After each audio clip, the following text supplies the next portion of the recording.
حضرت صاحب، کیا حافظ صاحب نماز تراویح میں قرآن سنانے کے پیسے لے سکتے ہیں؟ اگر نہیں تو اس کی کیا وجہ ہے، جبکہ تقریباً ہر مسجد میں ہی حافظ صاحب کے لیے رقم اکٹھا کی جاتی ہے اور خدمت کی جاتی ہے؟ اس کے حوالے سے جواب ارشاد فرمائیے۔ حافظ صاحب کا اجرت پر پڑھنا حرام، کمیٹی والوں کا پڑھانا حرام، اور جان بوجھ کر اسی کام کے لیے چندہ دینا یہ بھی حرام۔ ثواب نہیں ملے گا، گناہ ملے گا۔ جھٹکا بڑا لگا ہوگا تو یہ بھی کرتا ہے، وہ مولانا بھی کرتا ہے، یہ مولانا بھی کرتا ہے۔ تو جس کا کلمہ پڑھا ہے اس کی بات پر عمل کرو۔ کس مولانا کا پڑھا ہے؟ کون سی مسجد کے پیش امام کا آپ نے کلمہ پڑھا ہے؟ اچھا، مدینے والے مصطفیٰ کا کلمہ پڑھا ہے صلی اللہ تعالی علیہ وسلم۔ تو ان کے مدینے والے مصطفیٰ صلی اللہ تعالی علیہ وآلہ وسلم کے نائبین نے، علماء متقین نے، علماء کاملین نے جو ہمیں سمجھایا، پھر اس کو عمل کریں۔ کہ میرے آقا اعلی حضرت رحمت اللہ تعالی علیہ بے شک نائب رسول تھے، بہت بڑے عالم، مفتی، فتاوی رضویہ شریف میں انہوں نے فتوے دیے اس کے کہ وہ قرآن کریم پڑھنے کی اجرت لینا دینا حرام، میلاد پڑھنے کی اجرت لینا حرام، یہ سب فتوے دیے۔ اور اس کو وہ ایک رسالہ مکتبۃ المدینہ نے شائع کیا ہے، نعت خواں اور نذرانہ، اس میں اس کے حوالے موجود ہیں، دلائل موجود ہیں، پڑھ لیجیے۔ تو تراویح کی بھی اجرت کے بارے میں فیضان رمضان، فیضان سنت جلد اول میں بھی اس کے احکام دیے ہوئے ہیں۔ تو یہ جھٹکا نہ کھائیں کہ قرآن کریم پڑھنے پڑھانے کی تراویح، قرآن کریم پڑھنے کی تلاوت، نہ کہ وہ تعلیم کی اجرت جائز ہے۔ تو بہرحال یہ کہ تراویح کی اجرت بھی حرام ہے، کیونکہ تراویح میں قرآن سنانا یہ شرط تو نہیں ہے نا۔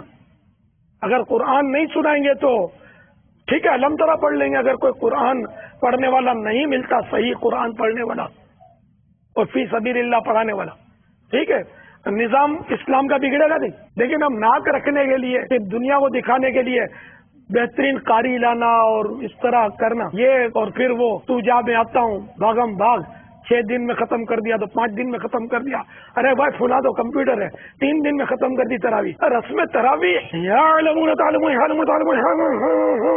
اس کے سوا کچھ سمجھ میں آتا ہے؟ یہ قرآن تھوڑی ہے، خدا جانے کیا ہے۔ تو تراویح میں تو قرآن ختم کرنا یہ سنت موقدہ ہے، جہاں ختم ہوتا ہے پڑھانے والا سننے والا ملتا ہے تو وہاں اس صورت ہے کہ سنت موقدہ ہی تو قرآن پڑھے۔ اب حروف چبا گیا تو ایسا تو پڑھنا حرام ہے۔ پورا قرآن صحیح پڑھا، ایک حرف چبا گیا تب بھی سنت تو رہ گئی نا۔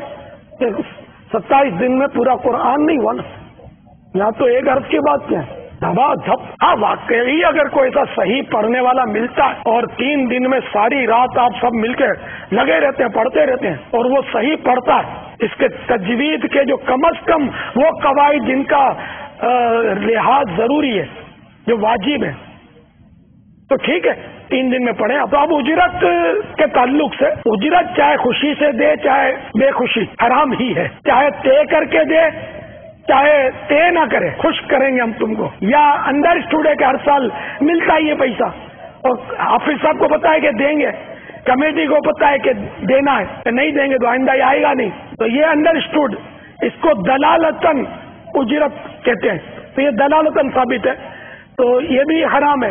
اور طے کر لینا صراحتاً کہ اتنے دیں گے، یہ بھی حرام ہے۔ دونوں ہی صورتیں حرام ہے۔ جواز کی، اس کے جائز ہونے کی بھی صورت ہے۔ جائز ہونے کی صورت یہ ہے کہ اپنے تراویح کی اجرت طے نہ کرے، جیسے قاری صاحب ہیں کہ منچ پر قرآن کریم پڑھنا ہے اور پیسے بھی لینے ہیں، تو یہ بھی وقت کی اجرت طے کر سکتے ہیں۔ نعت خوان بھی وقت کی اجرت طے کر سکتے ہیں، آدھا گھنٹہ 1 گھنٹہ جو بھی ہے وہ طے کر سکتے ہیں۔ اسی طرح تراویح والے حافظ صاحب طے کر سکتے ہیں۔ تو کمیٹی اور حافظ صاحب دونوں میں یہ طے ہو جائے، یا نعت خوان کو بلانے والے یا قاری صاحب کو بلانے والے جو آرگنائزر ہوتے ہیں ان میں طے ہو جائے کہ فلاں تاریخ کو قاری صاحب آپ کا آدھا گھنٹہ چاہیے ہم کو، اتنے بجے سے اتنے بجے تک، کیا لوگ ہیں، یہ ہم آپ کی اتنی خدمت کریں گے۔ آپ مثلاً ہفتے کو رات کے 9:30 سے 10 بجے کا ٹائم ہم کو آدھا گھنٹہ دے دیجئے، ہم آپ کی خدمت میں 500 روپے پیش کریں گے۔ آپ نے ہاں بول دیا، تو اب وہ 9:30 سے 10 بجے کا وقت انہوں نے آپ سے ہائر کر لیا، کرائے پر لے لیا، اجرت پر لے لیا۔ اب وہ آدھے گھنٹے میں جب آپ کی ترکیب بنے گی یا آپ وہ پہلے اب طے ہو گیا، بولے کہ بھائی اس آدھے گھنٹے میں ہم آپ سے تلاوت کروا لیں گے، یہ طے کرنے سے پہلے نہ کہیں، طے کرنے کے دوران بھی نہ کہیں، طے کرنے کے بعد کہیں، ٹھیک ہے نا، کہ آپ آ جانا اور تلاوت کر دینا آدھے گھنٹے کے درمیان. بھلے آپ ہم کو 12 منٹ قرآن سنا دینا یا آدھا گھنٹہ قرآن سنا دینا. اب آدھے گھنٹے کے بجائے قاری صاحب 2 گھنٹے سنا دیں تو جائز ہے، کوئی حرج نہیں. یا قاری صاحب 9 بجے سے پہنچ گئے اور پڑھنا شروع کر دیا، مگر 9:30 اور 10 کے درمیان اجرت طے ہوئی ہے. 9 سے 9:30 کے درمیان یہ اجرت کے حقدار نہیں ہے. تو یہ انہیں کہ اجرت نعت خوان بھی اس طرح طے کر سکتا ہے، ٹائم، وقت کی اجرت. اس طرح حافظ صاحب سے ترکیب بن جائے کمیٹی کی کہ رمضان شریف کی چاند رات سے لے کر 27ویں رات تک ہم آپ کو عشاء کی نماز یعنی کہ روزانہ 8 بجے سے لے کر 11 بجے تک روزانہ 3 گھنٹے ہم کو آپ کے چاہیے. کیا لیں گے؟ یہ اپنی طرف سے آفر کر دیں کہ ہم آپ کو 12,000 روپے پیش کریں گے اگر آپ 27 دن تک 3 گھنٹے ہم کو روزانہ رات کو دینے کے لیے تیار ہو. تو اب جو طے ہو جائے تو یہ اب حافظ صاحب کو بول دیں گے بھی ٹھیک ہے. طے ہونے کے بعد بول دیں گے آپ قرآن سنا دینا، تراویح پڑھا دینا، ہم کو عشاء پڑھا دینا ساتھ میں، جو بھی مطلب اب اس کو 3 گھنٹے میں آپ ان کی طاقت کے مطابق، ان کی حیثیت کے مطابق آپ کام لے لیں تو یہ جائز ہو جائے گا. اب کمیٹی بھی گناہگار نہیں ہوگی کیونکہ اس نے وقت بیچا ہے نا، اپنا قرآن کریم پڑھنا نہیں بیچا. ثواب ملے گا، کمیٹی کو بھی ثواب ملے گا، حافظ صاحب کو ثواب ملے گا الحمدللہ. اب اگر اجازت ہو تو ایک عوامی وسوسہ عرض کروں. لبیک. مولانا آپ لوگ یار عجیب لوگ ہو، ابھی منع کیا کہ یوں نہیں. اب یہ آپ جو طریقہ بتا رہے ہو تو یہ جو بول رہے ہو کہ پہلے تم طے کر لو ٹائم کا، نے بعد میں اس کو بتاؤ کہ تم نماز پڑھا دینا، تو کہ اس کو پہلے سے پتہ نہیں تھا کہ اسے نماز پڑھانی ہے، اسے قرآن پڑھانا ہے، تو پہلے سے پتا تھا. اب پہلے طے کرتے ہو ٹائم کا نا، اس کے بعد بولتے ہو نماز پڑھا دو. تو پہلے سے اگر بولو نماز پڑھانی ہے تو تم بولتے ہو غلط ہے. پہلے سے تم ٹائم سیٹ کر لو نا، پھر بولو کہ نماز پڑھانی تو صحیح ہے.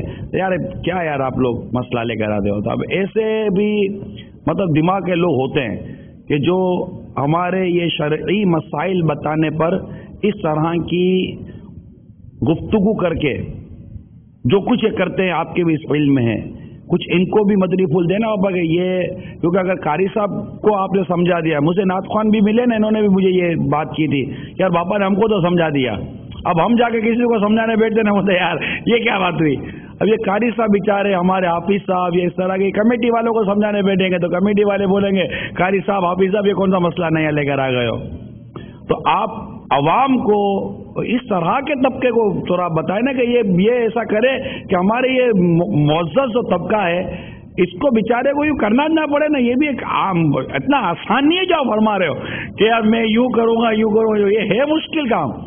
مگر اگر یہ ہماری کمیٹی اور عوام سمجھ لے اور ہمارے یہ معزز جو طبقہ ہے قاری حضرات کا، حفاظ کا، ان کے لیے کوئی یہی ترکیب نہ بنا لیں یار، ورنہ بیچارے سمجھانا مشکل ہو جائے گا سب کا. عقل کو تنقید سے فرصت نہیں، عشق پر اعمال کی بنیاد رکھ. جو علماء کرام فرمائیں اس کو مان لینا وہ سعادت مند ہوتا ہے. تو میں اپنی طرف سے نہیں کہہ رہا، علماء کرام نے جو فرمایا.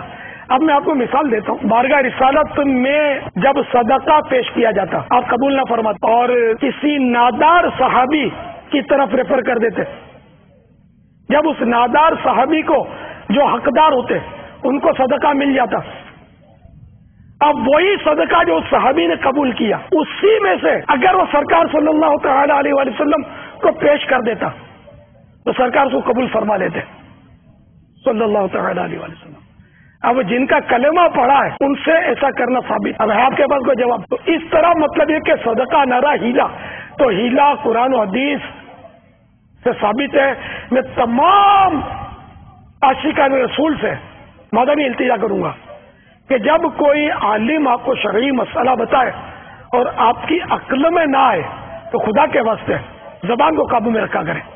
ایسا نہ ہو کہیں ایمان خطرے میں پڑ جائے. اب مزید علماء سے تحقیق کر لیا کریں. ایک دم سے وہ مسئلے کا انکار کرنا یا وہ مسئلہ بتانے والے کے خلاف پھول پھول بک دینا یہ بہت بڑی جرات ہے اور پرلے درجے کی جہالت ہے. ایسا نہ کیا کریں. زندگی میں کبھی ایسا کیا تو اسے توبہ کر. مجھے اپنی اور ساری دنیا کے لوگوں کی اصلاح کی کوشش کرنی ہے.